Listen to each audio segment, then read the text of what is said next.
Good afternoon to everybody. Prynawn da pawb. My name is Hayden Llewellyn and I'm the Chief Executive of the EWC, the Education Workforce Council. It's my job today to welcome you to the event, say a little bit of background about why we're running the event today, and also deal with some housekeeping for you. The event today is a collaboration between the EWC and the Welsh Government. The background to the event is that the Welsh Government, led by Professor David Egan, back in May of 2021, started some work where it brought various practitioners and stakeholders together to talk about COVID. So the main area of discussion and interest there was to look at the impact of COVID on the education system in Wales and try and look at some of the learning points and intelligence from that. So what was happening when the group got together is there was a really good bit of sharing of information between stakeholders and those involved. And the general feeling was that that learning and sharing could and should be extended to invite others to hear that information. And that really is the background for the event today. So we're really pleased that a number of people have been able to join us, and a number of people who've been involved in David's group are going to talk to you today and provide you with some information and food for thought. We've got a couple of blocks in the session where there's a good opportunity for Q&A as well. So hopefully the information will be of interest to you. I'm also really pleased to report that we've got an input from the Minister, who's done a pre-record speech for you. So shortly you will hear from the Minister as well. So as I say, a real welcome from the EWC and the Welsh Government to the event today. I'm going to hand over first to the EWC team to run the link from the Minister. And then once that's done, I'll pass you over to David, who will take you forward in terms of the event today. So over to the team to put the video up from the Minister, please.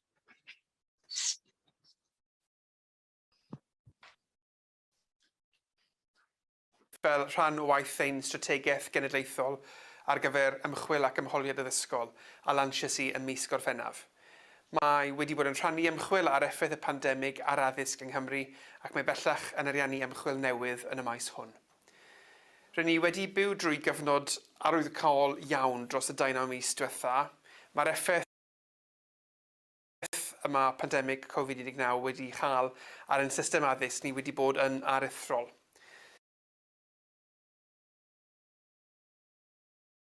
Rydyn ni wrth gwrs yn dal i brofi'r effeithiau hyn, a bydd y canlyniadau'n parhau am beth amser eto wrth i ni ceisio bwrw ymlaen gyda'n taith i ddiwygio addysg.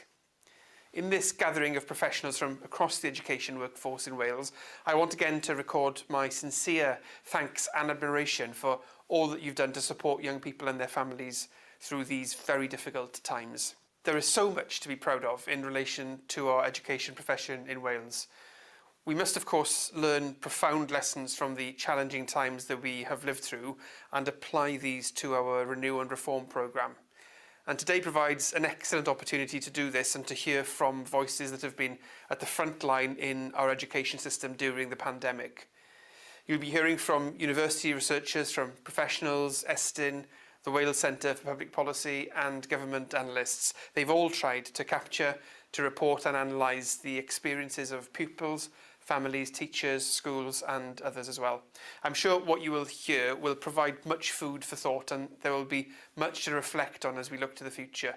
Diolch i chi am eich presenoldeb ac am eich diddordeb i'n helpu i ddehongli'r profiad trawsnewidiol yr ni wedi byw drwyddo yng Nghymru yn ddiweddar. Diolch yn fawr iawn a phob hwyl i chi.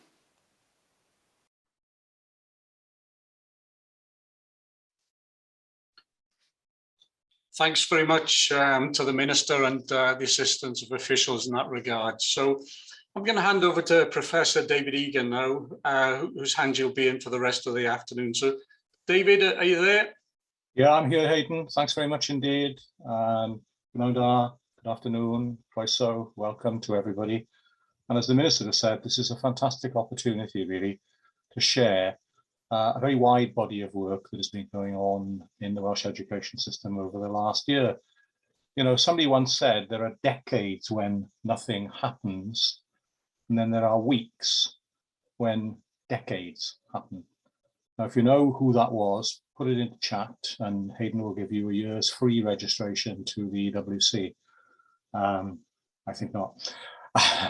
But I think that's a very profound point that is made there.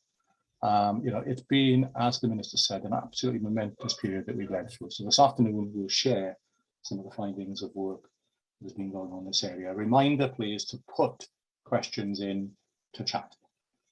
Okay, if you can move the slide forward, please, slide.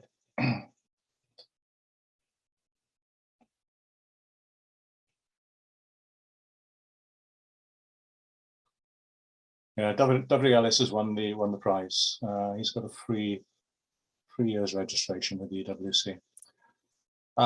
What we did very early on in the pandemic, knowing in a sense that we would want to try and understand what was happening in front of our eyes, was ask our universities, as part of the body of work that we're doing around the National Strategy for Education, Research and Inquiry, to step up. They all did, all 8 of them, and they worked together in various collaborations, because that's how we fund them, through a collaborative process.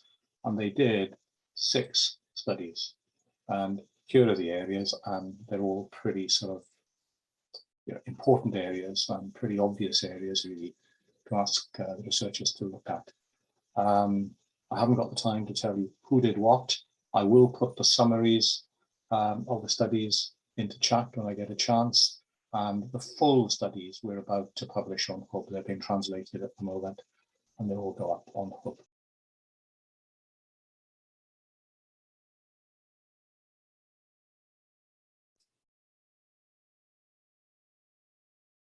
Okay, so main findings. And, the important thing to say here, right from the start, as researchers always do, that the caveats are that these studies were able, through working with partnership schools, through lead partnership schools, the universities were able to talk to senior leaders, talk to teachers, talk to parents. They weren't able to talk to pupils because of the difficulty in doing that, both in ethical terms and in practical terms. But they certainly were able to garner together a significant body of empirical evidence, of experiences, as it were, from the chalk face. Now, the caveat is that, of course, it's a sample they were able to get to. And so there's always that thing about being careful in terms of generalizing from the data that we have. But in terms of pupil learning and progression, what they reported was mixed outcomes. Some pupils actually thrived during this period because they were good at independent learning, they had those skills, and they worked in a home learning environment where they were supported both in terms of technology, support by their parents, and in terms of other resources. Whereas others, many others, I think we know, struggled, particularly our most disadvantaged learners, because they were more reliant upon their teachers and their schools, and perhaps their home learning environment wasn't so rich. So mixed outcomes, but we know that many learners have lost out considerably during this period. However, bottle half full again, what also the studies report is actually pupils are far more resilient. One head teacher said, don't call these the lost generation, call them the resilient generation. Many pupils have shown resilience through these difficult times, and they also show that when they get appropriate support within their schools, they're able to recover their lost learning. So I think we should be positive in that respect. But again, you have to say that vulnerable and disadvantaged learners, who of course were already behind the curve prior to the pandemic, their situation has become exacerbated, and we remain worried about their re-engagement. When we look then at the school family dimension of experiences during COVID, then of course there was increased communication from schools and increased engagement, but it was variable. Some schools, particularly those that had already a strong track record of family engagement, were able to step up into this space very quickly. Others, it took longer, and perhaps it wasn't of the same quality. Next slide, please. Health and well-being, well, as you'd expect, all pupils were impacted adversely in terms of their health and well-being, and again, particularly the most vulnerable, very reliant on the kind of specialist services that often schools are able to provide for them. as the Minister pointed out, teachers, schools and local authorities, that came through very strongly in the research, provided exceptional support. You know, if there are heroes in education of the COVID experience, it's our teachers and support staff and our schools and our local authorities. But of course, there was an inimical effect on their workload and health and well-being as well, something I know our Leadership Academy is very focused upon. And then finally, in relation to initial teacher education and professional learning, particularly for priority areas like blended learning and family engagement, which had become so important during this period, was variable. It was inconsistent and it was variable in quality. And again, that is obviously an area for concern. And ITE programs, of course, were incredibly disruptive and needed to adapt rapidly to the situation they found themselves in. So if we go please to my final slide,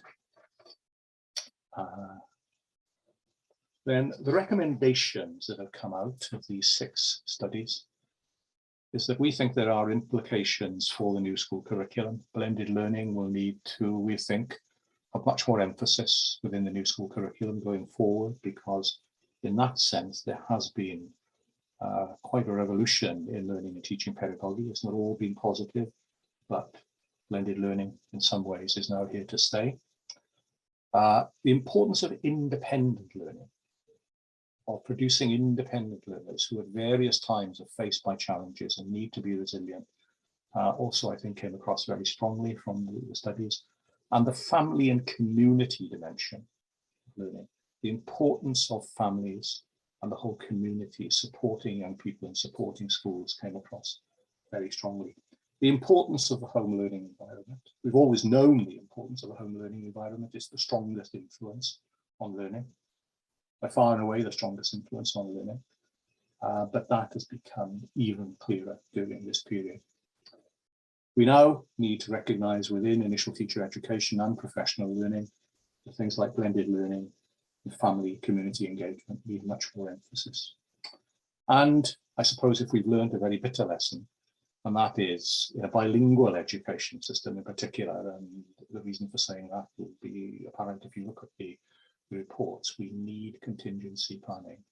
A significant number of our Welsh medium learners live in English medium homes in Wales, and their situation was often perhaps as challenging as any. So there we are. As I say, the summaries I'll put into chat in a minute.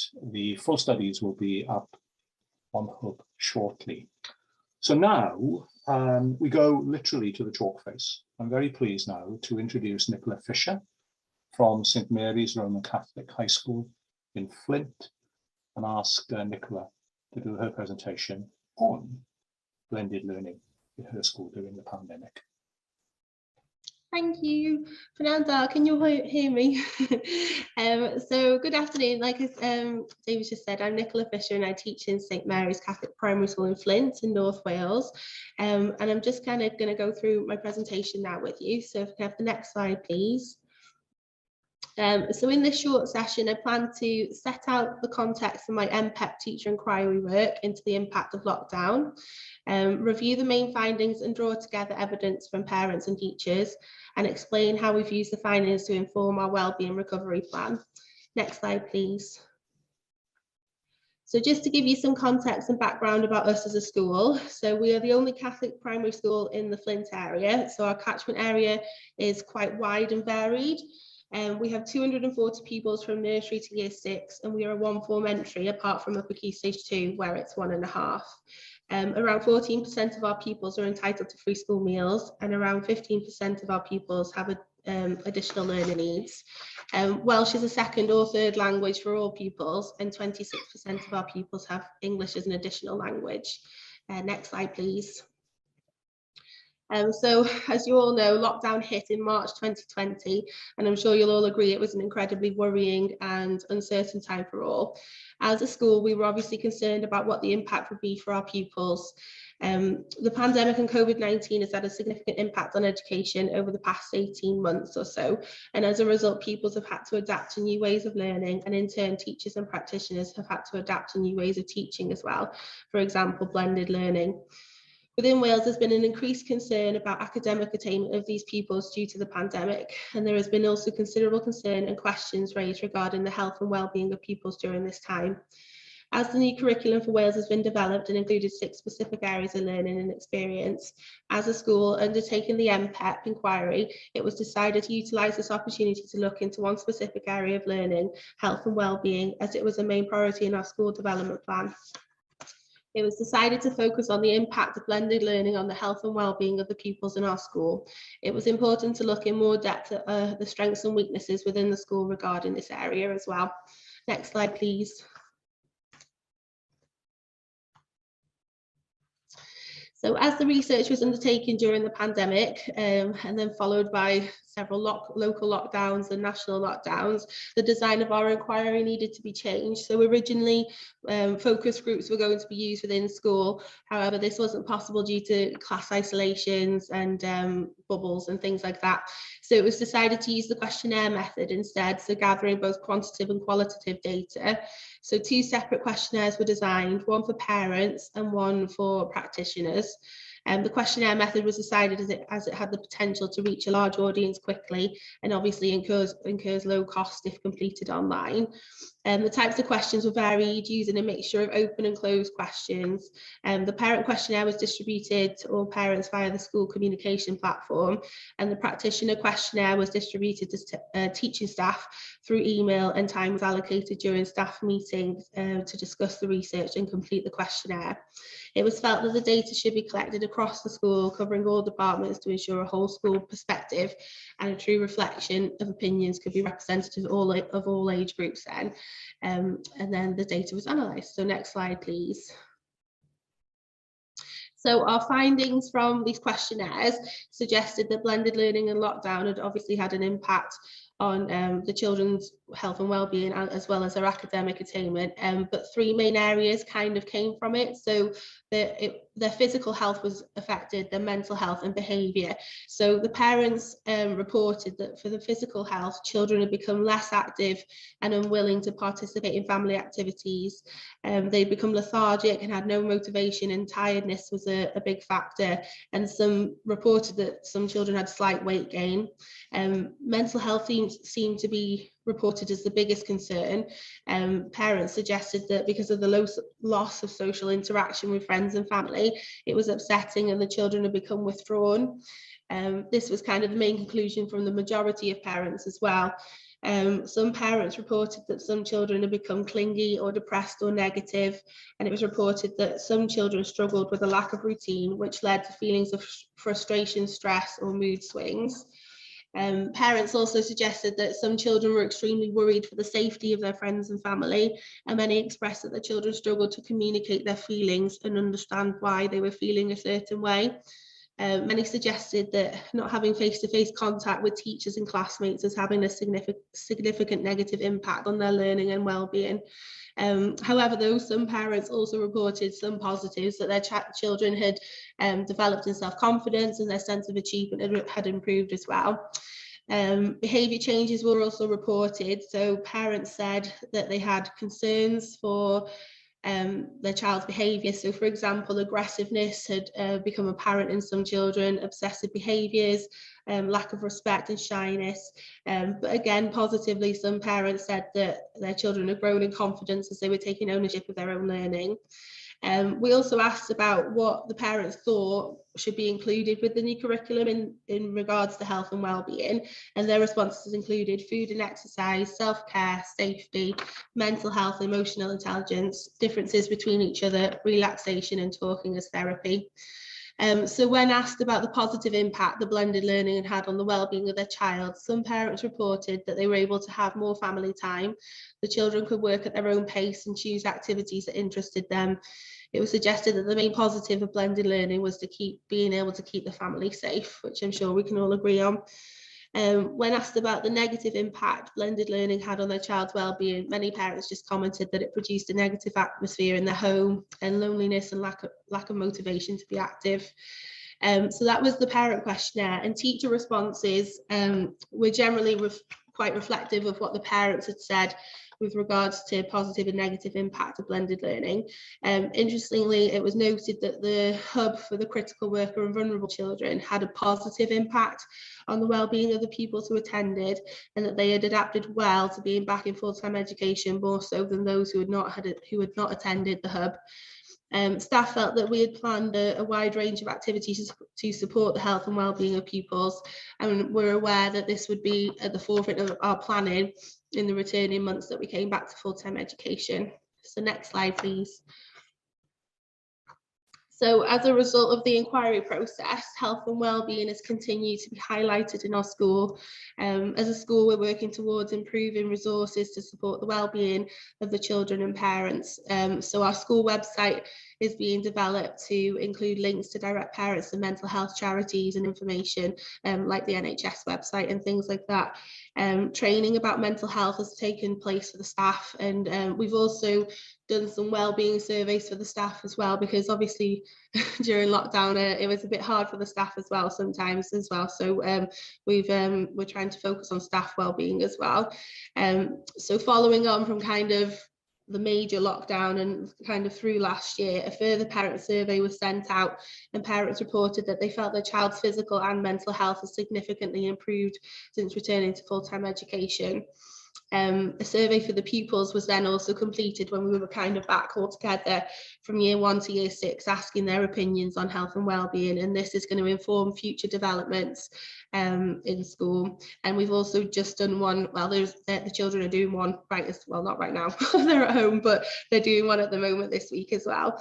The school, we've invested in a daily mile track and another trim trail that we have outside to support physical health. The children have taken part in different fundraising events, including a sponsored run, and we took part in a European run trip run by Aura Sports, which we actually won and ran the most miles in the local area. So we've been really focusing on physical health as well, and we've just bought into a new PE scheme as well, which is really inclusive for all the children.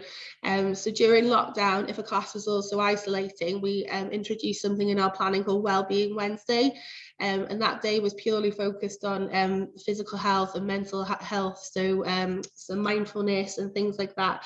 And lots of classes have continued this as we've come back to school. It's not a whole day unfortunately, because we've got so much to fit in, but we still try to do like Wellbeing Wednesday afternoons maybe and things like that. So next slide, please.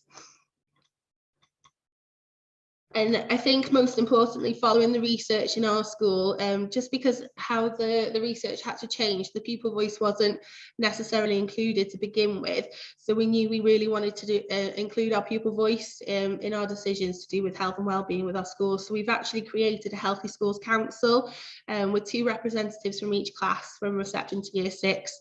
The council is led by the year 6 pupil, and their main role is to promote healthy lifestyles. They teach and remind us of ways to live healthily, and they will help lead our Healthy Living Week in May as well. So members of our Healthy School Council help us look after our health and wellbeing as well. They've organised surveys and questionnaires already for the children and parents to find out about wellbeing and about how we feel about other important issues in our school. And they've already led a successful campaign about healthy snack and organised events around Anti-Bullying Week as well. Next slide, please. So just in conclusion, really, the inquiry process has been really useful and an enjoyable journey in what's been a very funny kind of past 18 months.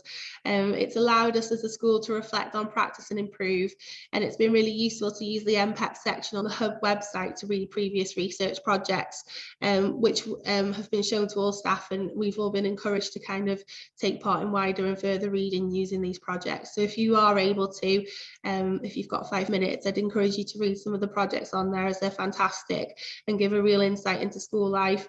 And there's lots more projects on there based around education during lockdown as well. So I'm grateful for this opportunity to speak to you today, and I just hope I've been able to shed some light on lockdown and blended learning in our little part of Flint up here, and how it's had an impact on our school. But as ever, schools are resilient, and we used it as an opportunity really to adapt and change in order to help our pupils. And just really in conclusion, as one parent commented in the questionnaire, blended learning is no replacement for face-to-face education. And we're all just hoping and praying that we don't have to go back to blended learning because of lockdowns. But yeah, I'm really grateful for this opportunity to talk. So thank you very much, Diolch yn fawr. Diolch, Nicola. Thanks very much indeed. And now we turn, in fact, to, well, there was a question in chat, wasn't there, about are we focusing here just on schools, or are we talking about post-16 context? Well, the research studies at the universities looked at post-16 within schools, secondary schools. But now my colleague Heather Jenkins from Knowledge and Analytical Services in Welsh Government is going to do a presentation on precisely the impact of COVID on a broad range of post-16 sectors, further education, work-based learning. Over to you, Heather. David, thank you for being here this afternoon and listening to the presentation. So I'm just going to do a sort of very whistle-stop tour of the survey that we conducted back in November and December 2020 on the impact of COVID-19 on learners in the post-16 sector. Next slide, please.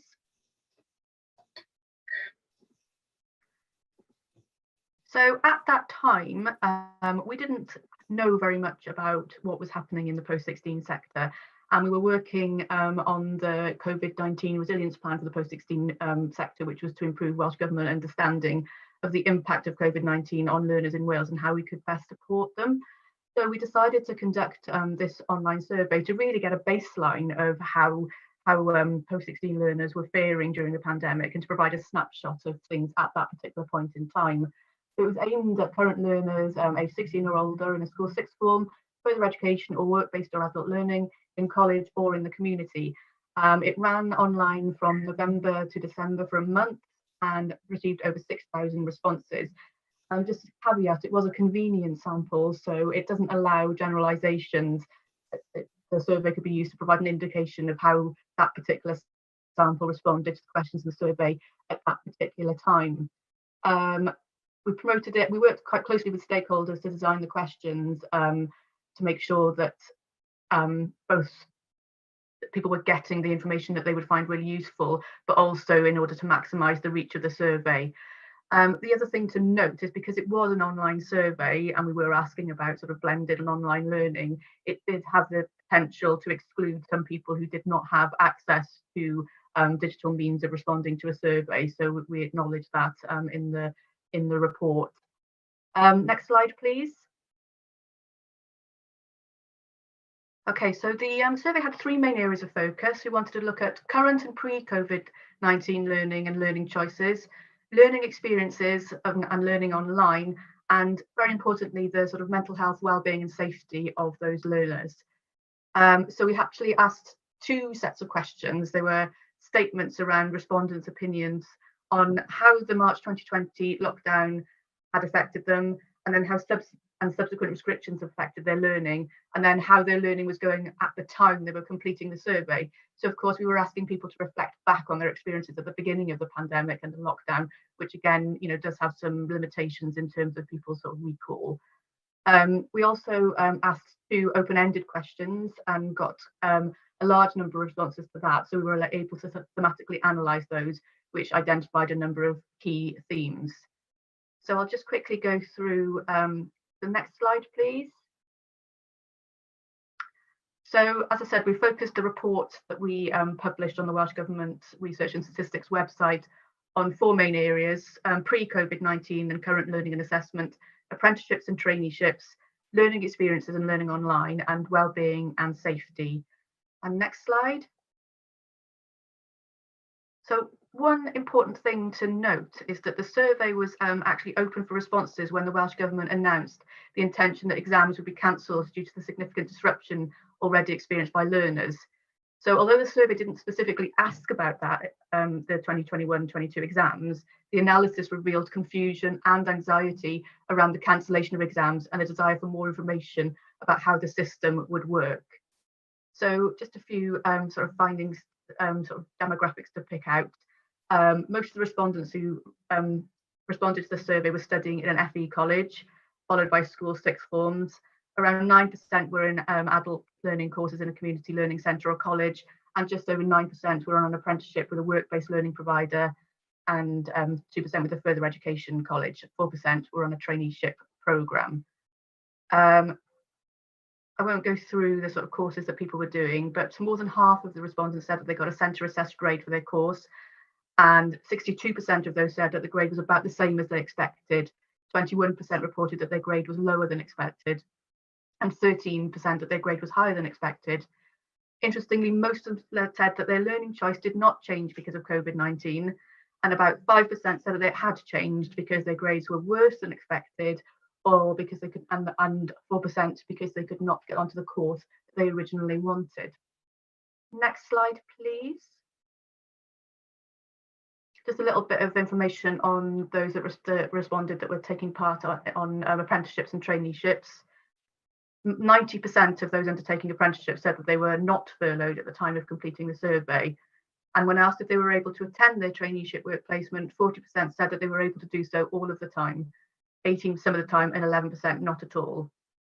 Approximately 27% indicated that they had been assigned to a work placement as part of their traineeship. So next slide, please. Okay. All in all, those responding to the survey had a pretty positive learning experience at the time of completing the survey.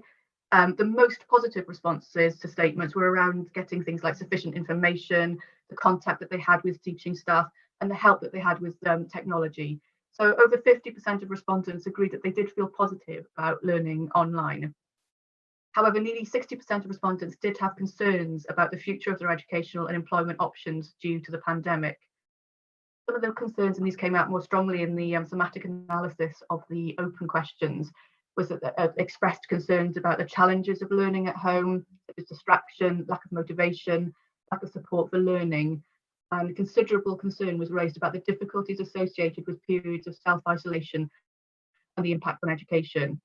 Overall, respondents were positive about their experience of learning through the medium of Welsh during the pandemic, and most continued to learn through the medium of Welsh or bilingually, and were satisfied with the availability of Welsh medium resources. Next slide, please.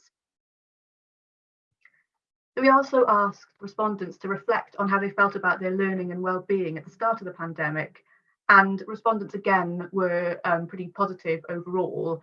However, they did tend to be a bit more tentative on their agreement to these comments, as opposed to when they were filling out questions related to learning at the time of completing the survey.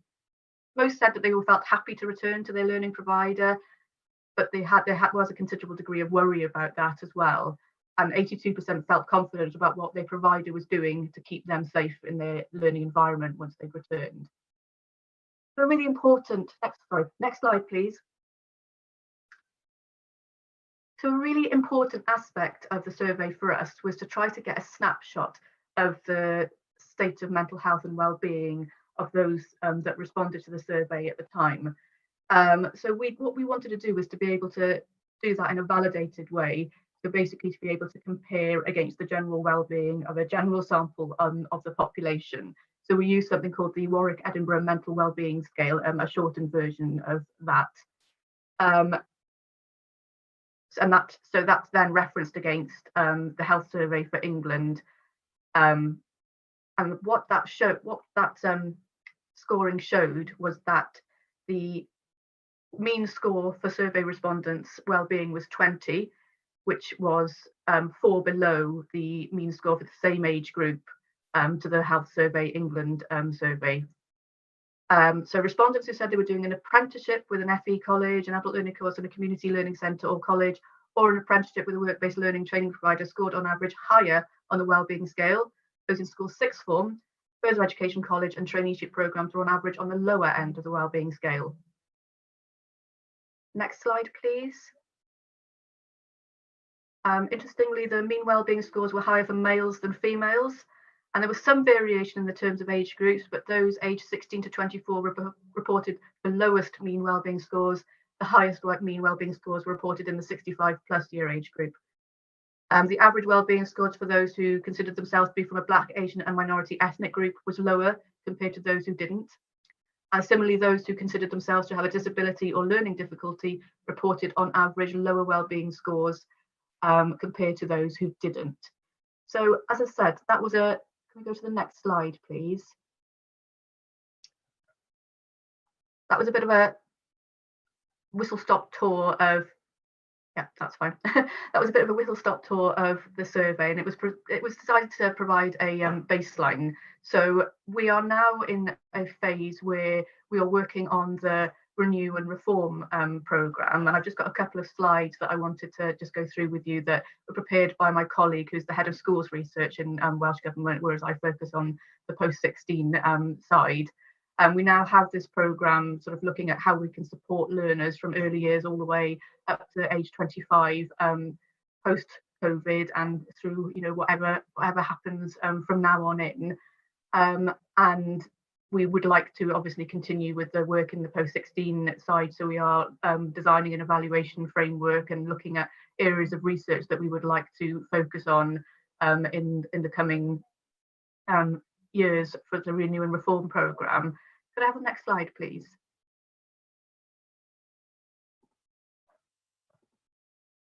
So across early years schools and post-16 areas, we have researchers and statisticians in Welsh Government who are working together to support the Renew and Reform Board in synthesising and carrying out research and analysis to understand the impacts and support decisions to help learners and how settings can address them. So there is currently some work that has already been published, which you can see on this slide here. This focuses mainly on the sort of younger age groups. I'll just sort of pick out a couple here. There's a report that looks at the evaluation of the CAMS InReach pilot programme, and this sort of captured emerging evidence on mental health impacts of the pandemic and the role of CAMS InReach as mitigation. And also we're starting to the Primary Schools Health and Wellbeing Survey 2021, initial comparisons with 2019 are revealing changes since the pandemic began, and we hope to sort of carry on with that particular survey. Can I have the next slide, please? So there's obviously lots of work already in progress and being planned. Again, as I said, this is mostly things that are in the schools and early year side of things, but we are also planning evidence requirements for the post-16 side of things as well. So I will stop there now and take any questions that anybody's got. You can find the full report for the post-16 survey on the Welsh Government Statistics and Research website, and also happy to, you know, if people want email addresses, they want to find out more about it. We haven't delved in, there is a lot more analysis that can be done on this survey. We haven't delved into sort of some of the breakdowns that we possibly could, but it's something that we're very interested in doing when time allows in future. Thank you very much. Diolch yn fawr. Diolch, Heledd. Okay, now I can't see anything in chat in the way of questions. There was one earlier on, but I think that's been pretty much answered now.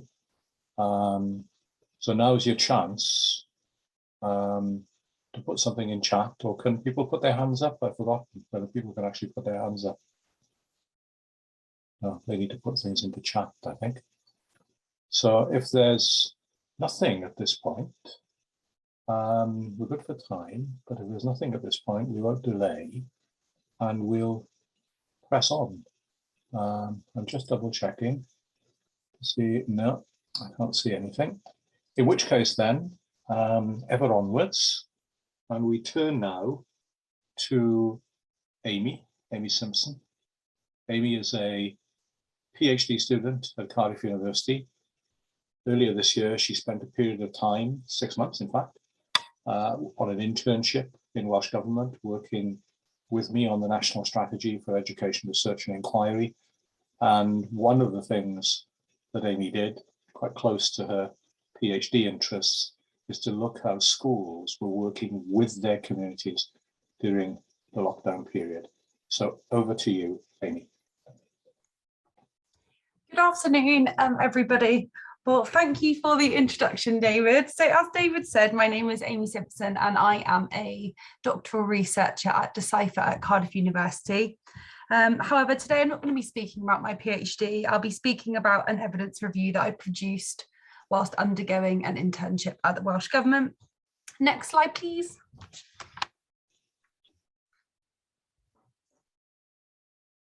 So today's presentation will begin by outlining what is understood as community schools and discuss how some schools have arguably adopted more of a community-focused approach to supporting their children and families during the pandemic.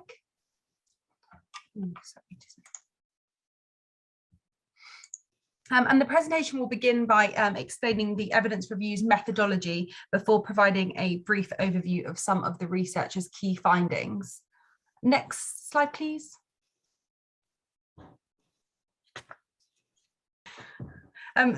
So community schools.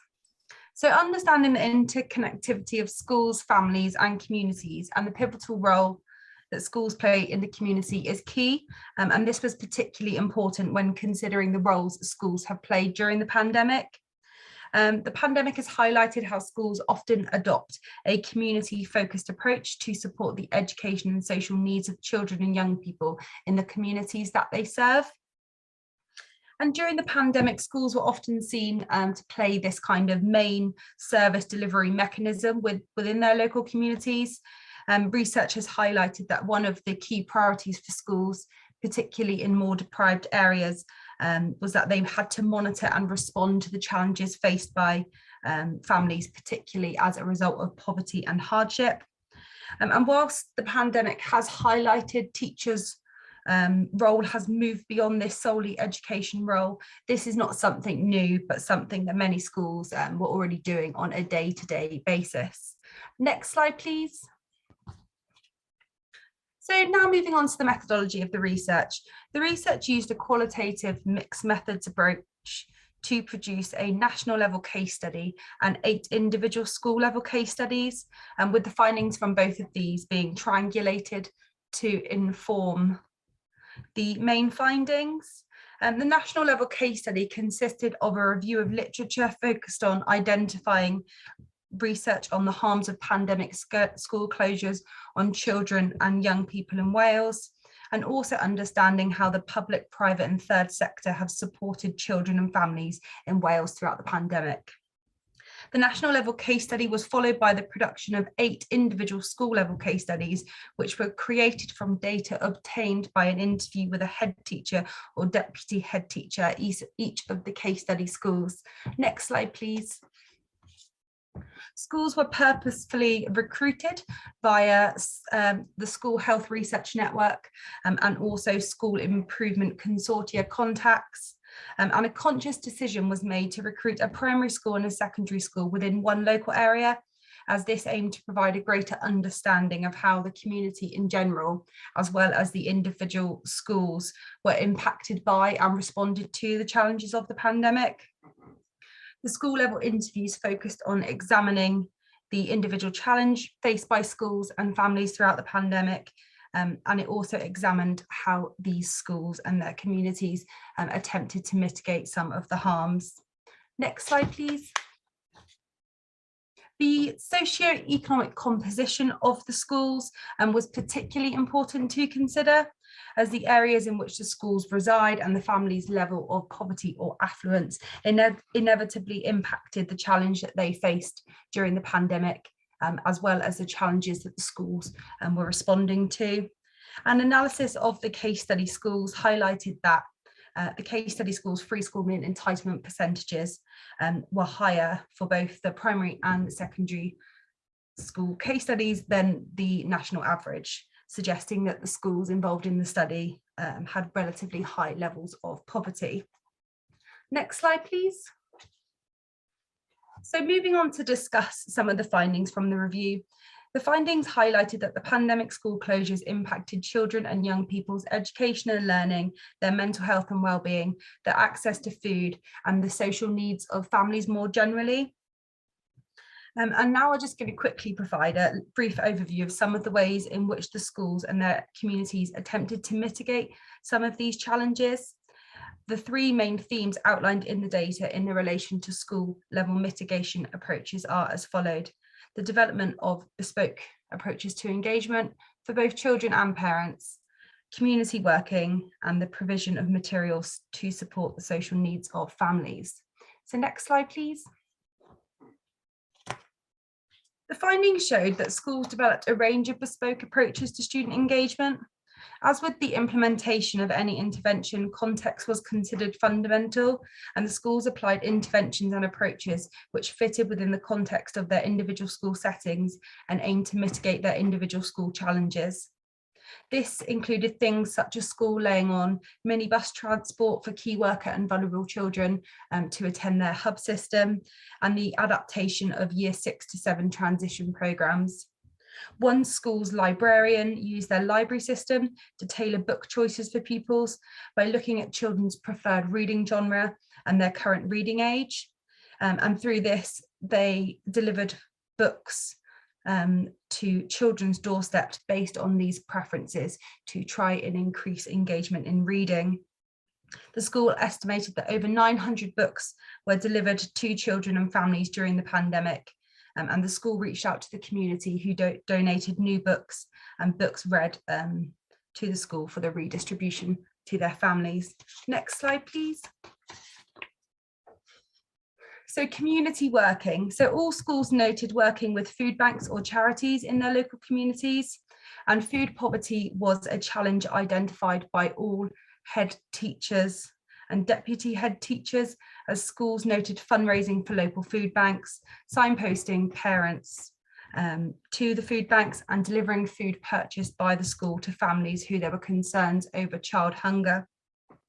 Other examples of community working also included Cardiff City Football Club's transition programme and the Welsh Rugby Union working with young boys to support their mental health and wellbeing during school building closures. Next slide, please. One school in Cardiff established a pay-as-you-can community shop, which is situated on their school grounds. The school collaborated with Cadoxton in Barry to purchase a shipping container, which has been made into the shop, and which the children at the school have named Herbie's Hut. The school are working with Fairshare and Ely and Cairo Hub to purchase the food for the shop, with Fairshare gathering and delivering food to the school on a weekly basis. The school have made the decision not to label food with prices, but rather are asking families in the community to make a donation of whatever they can afford in relation to the items they would like to purchase. Next slide, please. Supporting the social needs of families. So schools noted that families were forthcoming when they were experiencing challenges, and the schools would try to help families as much as they can internally, as well as signposting to services within the local community. Schools were seen as one of the main service delivery mechanisms within their local communities, and this not only involved providing educational resources such as digital devices, workbooks or stationery, but also food, clothing and hygiene products. One school noted collaborating with their local town council to access charity funding to purchase hygiene products for families, and in conjunction with the council, the school made hygiene packs which included toilet rolls, hand sanitizers, cleaning products, formula and nappies, with these packs being delivered to families in need. Another school also noted helping parents with the Doc Ready app, which supports parents and young people prepare to speak to doctors about their or their child's mental health, and schools believe that by supporting parents with writing these experiences and symptoms in an organised manner, it supported them to seek professional help. Next slide, please. The importance of supporting and encouraging parental engagement was also discussed. So several of the case study schools noted having good prior relationships with parents, which they believe supported smoother transitions to online learning and distance support. Schools also noted using a range of communication methods throughout the pandemic to ensure contact with parents, although telephone calls were viewed as the most effective. And interestingly, these telephone calls were seen to strengthen the homeschool relationships because they weren't necessarily educational in their nature, but rather focused on well-being and acted more as an opportunity for the school to check in on families. Next slide, please. So one school went a step further in relation to supporting parental engagement in learning by the co-construction of a family learning curriculum. The school communicated with parents to ask what content they would feel comfortable delivering and how it best could be delivered within their home. And this curriculum, whilst it was still obviously aligned to literacy and numeracy, it focused on and reflected the children, the community that the children lived in, and the resources for learning were free and accessible for parents. Next slide, please. So this is just the main findings from the research. So I'll leave these on the slide because I'm not sure how I'm doing on time. But if anybody does have any questions, then feel free to pop them in the chat. Thank you.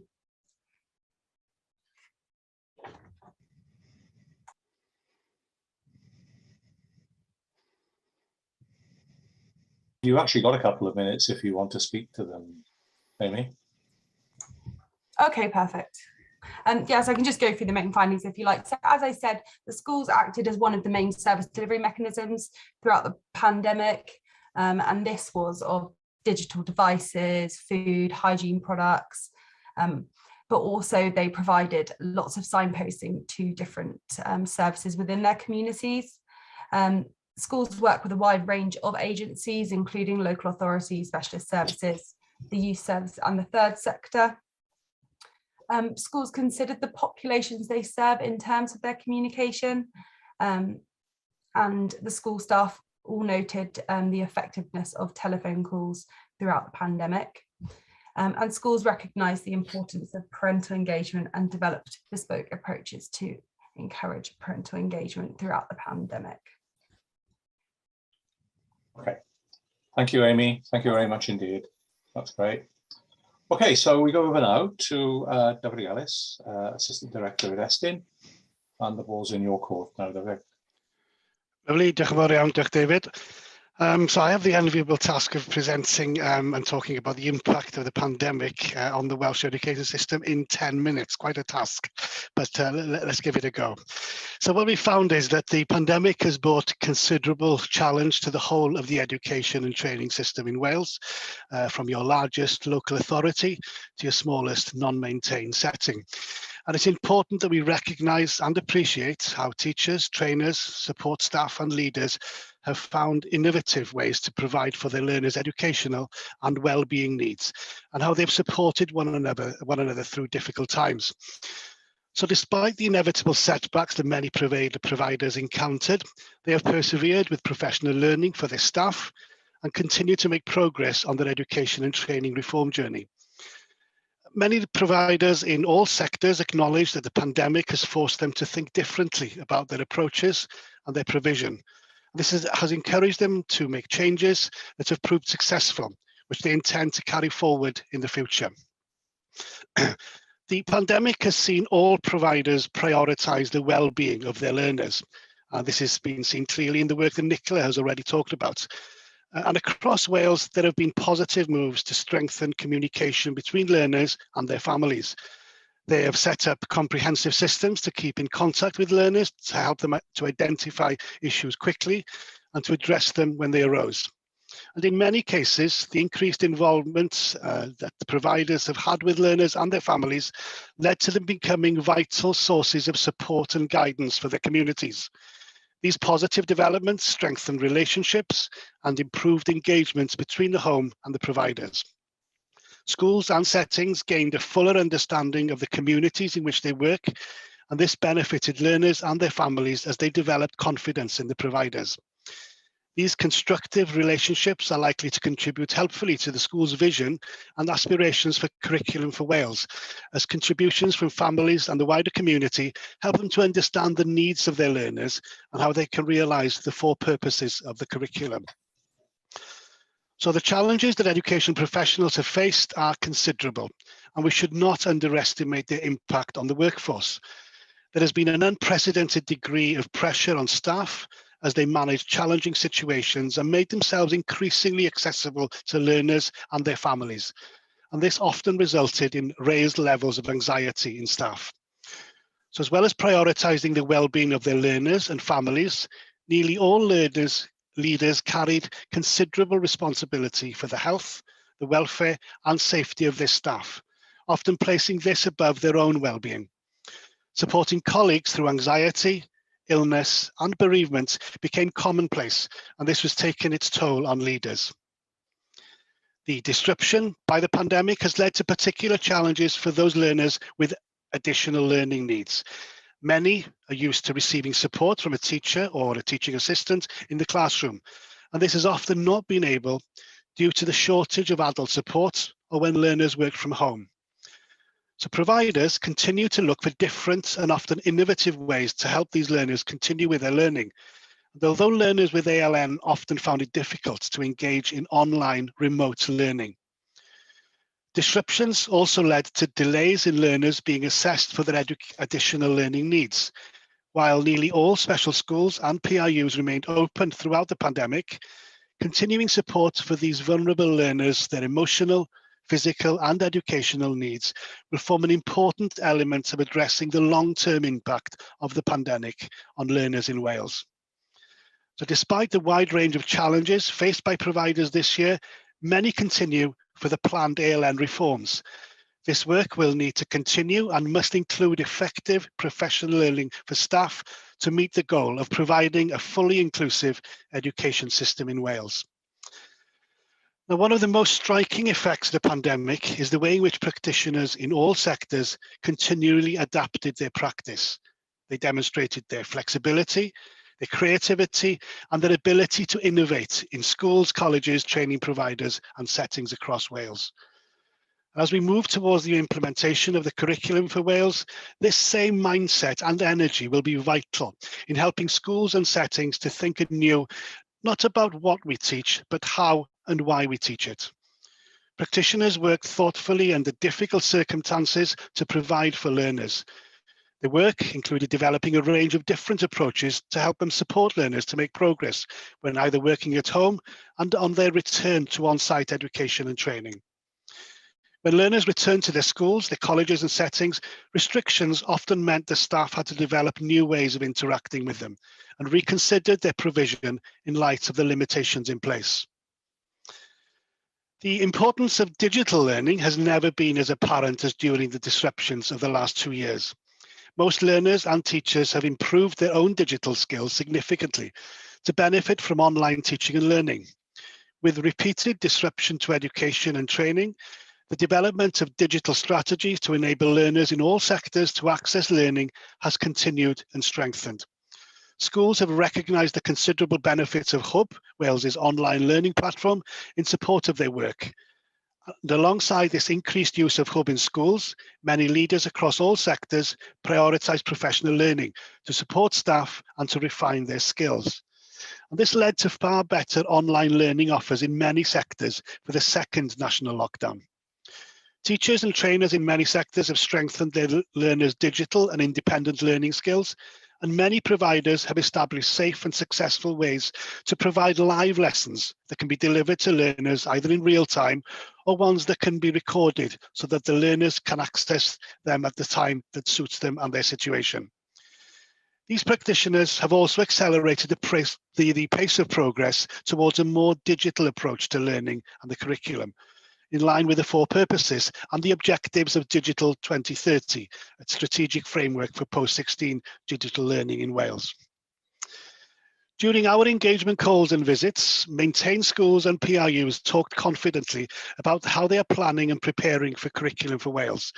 Now, while some acknowledge that COVID-19 had disrupted their progress, many intend to hold on to some of the adaptations the pandemic has forced them to make to their curriculum. Many teachers recognise the growing need to develop pupils' independent learning skills in readiness for the challenges of a more dynamic and experiential approach to learning. The considerable benefits of learning in the outdoor environments became clear to schools trying to adhere to social distancing rules.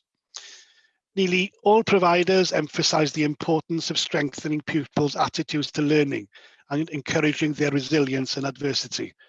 The positive learning that many senior leaders took from this year seems likely to influence their approach to the opportunities that Curriculum for Wales has to offer, and their willingness to allow staff to try new things and take calculated risks. Now, although assessing learners' standards and progress throughout periods of distance learning and blended learning was a challenge for all schools and settings, practitioners have become more skilled at evaluating learners' progress over time. As schools move towards the implementation stage of the National Curriculum for Wales, these practices can have long-term benefits for schools, as schools build assessment practices that are integral to teaching and learning and support learners to make better progress. Providers have needed to implement new systems to be able to assign grades to learners studying external qualifications such as AS, A-level, GCSE and vocational qualifications. The centre-determined grades model provided a framework for determining learners' grades following a year of continued disruption. School and colleges worked hard to support their learners and implement the revised arrangements, even though the arrangements had a significant impact on workload and affected provision for younger pupils. In the further education and work-based learning sectors, assessment for the purpose of qualifications and accreditation remained a priority. This posed significant challenges, particularly where learners needed to undertake practical assessments. And during periods of lockdown and home learning, Welsh medium schools and settings identified concerns about the progress of pupils' Welsh language skills, particularly for those who do not speak Welsh at home. They often identified a decline in pupils' range of Welsh vocabulary and their use of spoken Welsh, as they had limited opportunities to hear and practice the language. They made particular efforts to help pupils maintain their skills and their confidence in using the Welsh language while accessing distance learning and when they returned to schools or settings. In many cases, these efforts were fruitful, and we have seen that young children and many primary age pupils regain their Welsh language skills rapidly on return. So I guess in closing, we need to consider how can we measure the full impact of disruption to learners. And to be honest, it's very difficult to identify what that full impact is and to understand the longer term effects in areas such as learners' communication and independence and social skills.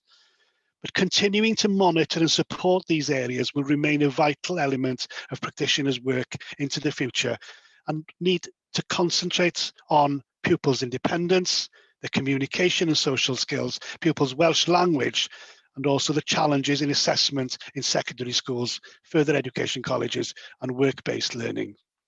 So during the course of the pandemic, we have engaged with every provider in Wales and published over 20 reports which highlight the challenges and indeed the successes I've just referred to. And the links on the screen will take you to those 20 odd reports that we have. Diolch yn fawr. Diolch, Greg, and you did it. You did it within the time, so well done. So we return now, finally, to Manon. Dan's not able to be with us today, to Manon Roberts. And Manon, I'll hand over to you.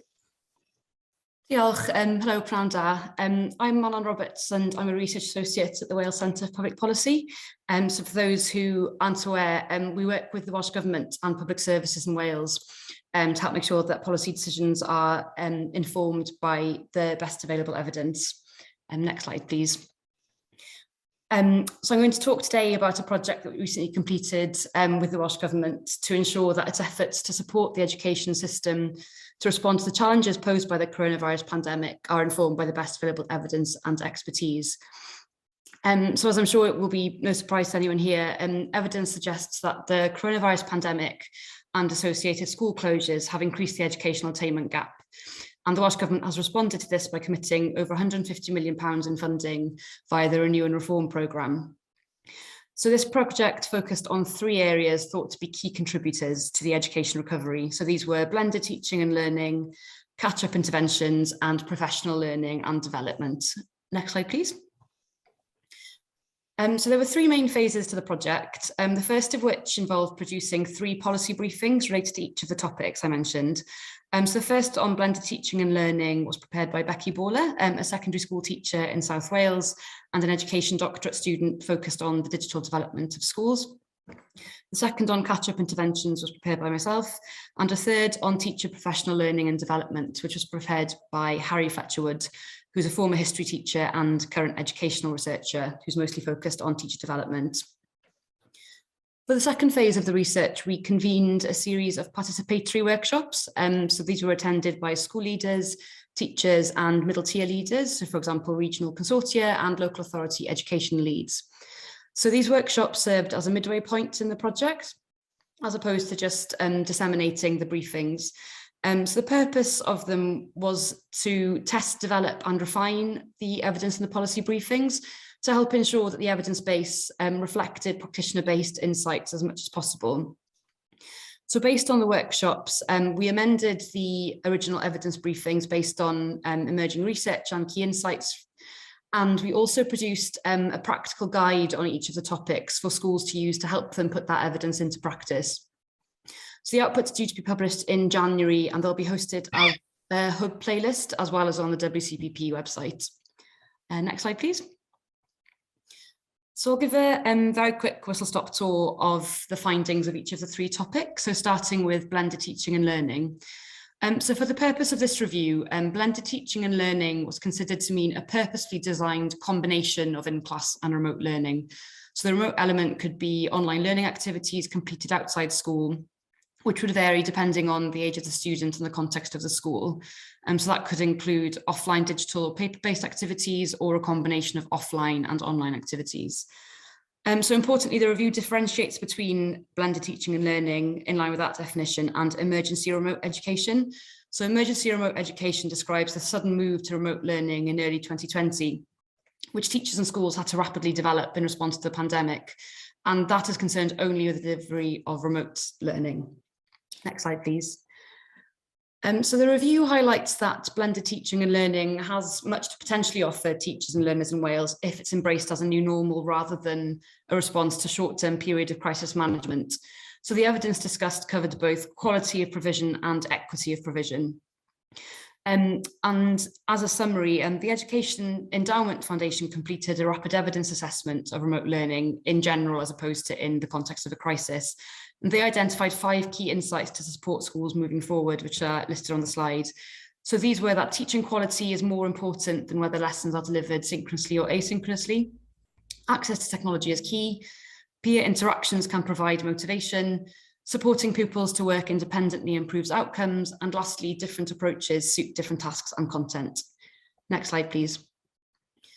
So moving on to catch-up interventions, ultimately for them to be effective, it was important to draw on evidence that related to both which catch-up interventions are most likely to be effective, so what should be delivered, and how those interventions should be put into practice in a way that ensures they're most effective, so how they should be delivered or catch-up strategies, to put it differently. So key messages on this were that only a small number of catch-up interventions have been robustly and independently evaluated. While schools should aim to use evidence-based interventions where possible, that might not always be feasible. So at a minimum, schools should aim to apply common characteristics that have been shown to increase effectiveness. In terms of catch-up strategies, generally speaking, the smaller the group receiving the catch-up tuition, the more effective the intervention. However, the evidence does suggest that small group tuition, such as pairs or groups of 3, can result in similar levels of impact as one-to-one tuition, particularly when there's high quality support and training provided to the educator. So that in effect doubles or triples the number of children who can benefit. And looking at implementation, effective implementation depends on a number of things, which includes the capacity of the teacher or educator and their training, effectively identifying and targeting pupils' needs, streamlining any additional interventions with mainstream classroom teaching, and considering when the interventions take place, so be that in addition to or instead of mainstream classroom teaching. Next slide, please. So this slide shows some of the content that's included in the practical one-pager that was developed on the topic of catch-up interventions. So as you can see, it includes a series of prompts which can help teachers in decisions around what interventions they might want to deliver and how they should be delivered. So this was developed partly as on the basis of the evidence we reviewed for the briefing, but also based on key insights from the workshop. So for example, we received a lot of input around the importance of student catch-up in terms of emotional and social skills, as well as academic, which was comparatively less prominent in the literature. Another key insight was around avoiding deficit-based language. So for example, avoiding terms such as attainment gap, learning deficit, being behind, missing work, etc. As these terms should be, partly as a negative tone isn't helpful in trying to motivate children, but also because it risks placing the onus of reducing the attainment gap on students themselves. So instead, the workshop attendees recommended that strength-based terminology, such as recovery or targeted support, is used. And we applied that across all the project outputs. So for example, changing the project name from education attainment to education recovery. And again, that wasn't something that was particularly represented in the literature. So it was a key insight from the practitioner workshops. Next slide, please. So moving on lastly to teacher professional development. So to state the obvious, closing the student attainment gap depends on teachers. And overall, the policy briefing demonstrates how teacher professional development can improve student learning. However, that is just the average. So while some professional development programs improve student learning, others don't. So unsuitable professional development can actively hinder teachers because it absorbs their time, attention, and resources. And further to that, some professional development programs cause some improvement initially, but those effects disappear in subsequent years. And that is in part because designing effective professional development is challenging. In terms of what makes the difference, overall, the evidence suggests that professional development only succeeds if it's based on a valid understanding of how students learn and how teachers can affect that learning, understanding how and why teachers change, and if it's based on a valid plan for implementation, which puts that understanding into practice in ways that reflect teachers' needs and the pressures they face.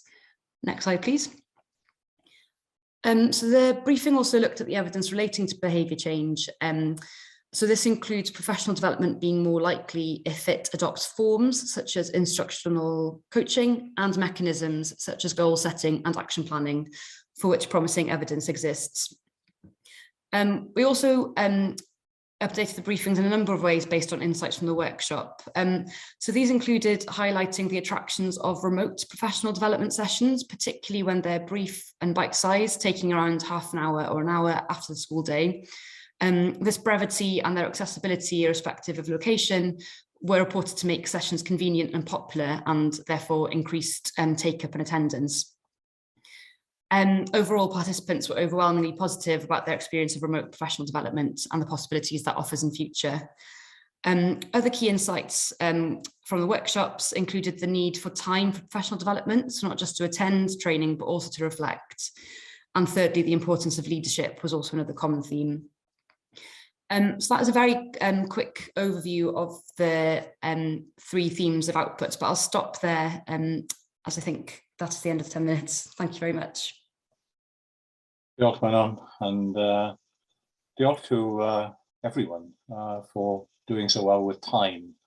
I think we've shown really it was worth doing. It always seemed a bit of a tough ask to do 6 presentations in this time period, but it shows, I think, that sometimes less can be more. Now then, I can't, there are some questions in chat. There's one there from Sharon Reed to all of us. Would you apply the principle of smaller groups? Hang on a bit. Would you apply the principle of smaller groups benefiting learners and learning to synchronous online sessions in relation to the quality of teaching? So I don't know, Manon, would you like to come in first of all on that, as you particularly raised that issue? That's a really good question, and one I don't think I've got a particularly good answer for. I think because the evidence that does exist on catch-up interventions assume that they are all face-to-face, but I think that would be a really interesting area to look into in future. And I think what came out of the workshops was how people had developed very good novel practice, but that hasn't been evaluated yet. So I'm sorry, it's a bit of a non-answer, but it's a very interesting question. I mean, my response is, and I think you actually touched upon this in your presentation, Manon, is that the research evidence is pretty clear, and it's not research evidence that often head teachers or teachers welcome, but actually the quality of teaching will always, always trump class size. Of course, there's an optimum class size, but if you work within that kind of optimal class size, whether it's 30, whether it's 25, it's the quality of the teaching and the quality of the interaction. That's what the research evidence points to. I don't know if any other colleagues want to come in on this. Yeah, no, just to agree with you, David, it also is dependent on the age of the pupils. If we think of, the younger pupils, then, it is looking at the impact of teaching and what the outcomes are. And as you say, quality teaching, that's what it will come down to, rather than looking at a basic number in order to consider. So I just agree with you, David, in relation to what you just said. Okay. I can't see any other questions in chat. David, Hayden's name. it's Hayden. Yeah, could I jump in, David? It might be easier than popping. Yes, you can, Hayden. I saw you come up on the screen there. Of course you can. Thanks, David. David, it's one for you, but I think it'd be useful for attendees. Given that COVID's still with us and it looks like not going away for the foreseeable, what can you outline for attendees what the intentions are? Obviously, the inputs today have been tremendous, really fascinating. And the immediate thought for me and probably others is, will the contributors be continuing to gather evidence and share again with attendees and others? Can you maybe outline something for attendees? Well, I think that's certainly true of CAS. Helith, covered that, didn't she, in a couple of slides. As far as the work that I'm involved in, yes, we've recently commissioned 16 niche kind of studies where we think there are evidence gaps in the system. So, for example, pupil voice, because I think that in these presentations we've not, as has been the case, I think, through the pandemic, we're not actually hearing from pupils. Nicola's presentation would be an exception because she's closer to the talk face. But I think we need to hear from pre-16 and post-16 learners much more than we have currently. So that's one of the niche areas now that we're asking our university researchers to look at. Other examples of that are the situation of the travelling community during this period, refugee and asylum seekers, all niche areas that are easily, in a sense, forgotten about in the generality of what we've been talking about this afternoon, which we think will be important additions. So there's that work, 16 different studies being commissioned, work going on at the moment. They'll report at the end of March next year. So I think we might find ourselves, even with your agreement, back at some point in the summer to reflect on those. And a point that Dyfrig made about the longitudinal nature. We're not going to know for some time, I think, if we're all honest with each other, what the deep impact of all of this has been upon learners and upon, educational professionals as well. So we're in the process now of developing with CAS and with our universities a longitudinal piece of research that will go forward for the next 2 or 3 years, looking at learners at key transition points, preschool into nursery reception, year 6 into key stage 3, and post-16 into school 6 form, FE, work-based learning. So those are things that we've got commissioned or are commissioning at the moment. I'm sure that there will be other examples. Now then, we can take, I think, a couple more questions. There's one there for Amy. Can you see it, Amy? The research mainly highlighted the key role of schools as hubs for a range of services. Do you think this will change the way in which policymakers will see schools in the future? Amy? Hi there. Well, I think, David, you would agree that the Welsh Government is looking a lot more into community-focused schools and approaches. And I think as we continue on in this kind of current state of uncertainty, schools are going to remain fundamental for children and families. And yes, I do think that this will become a more central focus. I don't know what you think, David. I think that's right. It's a programme for government commitment now to develop community schools in Wales.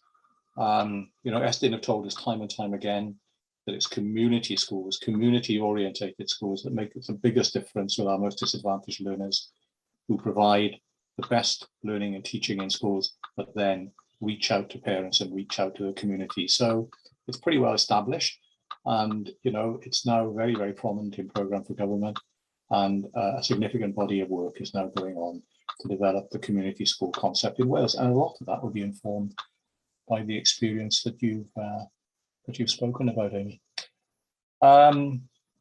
Question there for all panelists. Estyn found the progress towards implementing the new curriculum has been disrupted. Challenge that's now faced by schools. Nicola, come on, let's go back to the chalk face. Nicola, how would you respond to that in relation to the disruption in that preparation for the new curriculum? Do you feel you're back on track, or what's the situation do you feel with not just your school, but with teachers in your part of the world now? Yeah, I feel, I think obviously it has had a big impact on us preparing for it. I think we have not, I don't want to say scrambled might not be the right word, but we're trying to have a big focus on the new curriculum at the moment. So just personally from our school, kind of every inset day that we've had has been focused on the new curriculum, lots of our staff meetings have. So it's not, I guess we're almost trying to catch up, I guess, on what we've missed out on. And I'm sure a lot of people, a lot of teachers probably feel the same. So yeah, we're just gonna keep going. That's what we do, I guess, isn't it? So good for you. Okay, well, look, we must bring things to a close. I think it's been a really, really good event. Thanks again to all the presenters. Thanks to EWC for hosting it and for the organisation. And in terms of just some closing remarks from me, I'd pick up really on Francis Murphy's question, of any surprise, and the question there about taking one key thing away. I mean, I think there's been a remarkable congruence of reporting here this afternoon. I mean, the six of us didn't get together and pre-plan this, we all came and did our stuff. But, there's a huge amount of congruence, I think, in that. And for me, if there's one thing I take away, is that this experience, for young people in particular, but also for our professionals, has been incredibly nuanced, avoiding, as Manon was saying, things like learning loss or the idea of catch-up at kind of system level, not the catch-up intervention she was talking about, I think are increasingly disputed. Because one of the things in terms of bottle half full that we've learned through this period is the adaptability of our teachers and the resilience of our pupils. And surely that's what we need to build upon. It's been said many times, isn't it, that this has been the biggest disruption we've had in our education system since the Second World War. Well, the Second World War led to the 1944 Education Act, one of the most transformative things that happened in education in the UK. I think we have a chance in Wales now, as we go forward, to renew and reform, as the Minister said right at the start of our presentation, to reflect on all of this challenge that we've faced, but to be proud of, in many ways, the way that our professionals, our leaders, and our young people have responded to this. There's only one downside to this, and there was always a worry that those who are the hardest to engage, those learners who are the hardest to engage, could be lost to us even more. And I think we are still worried, aren't we, that re-engaging them is now a greater challenge than ever. And I think, again, that's why there's a lot to focus on that at the moment as we go forward. But let's think of the positive, and certainly I think this was a very positive occasion this afternoon. Diolch yn fawr, hwyl fawr, and yes, perhaps we'll reconvene in the summer when we can reflect on the experience that we would want to have going forward rather than looking back to the past. Diolch.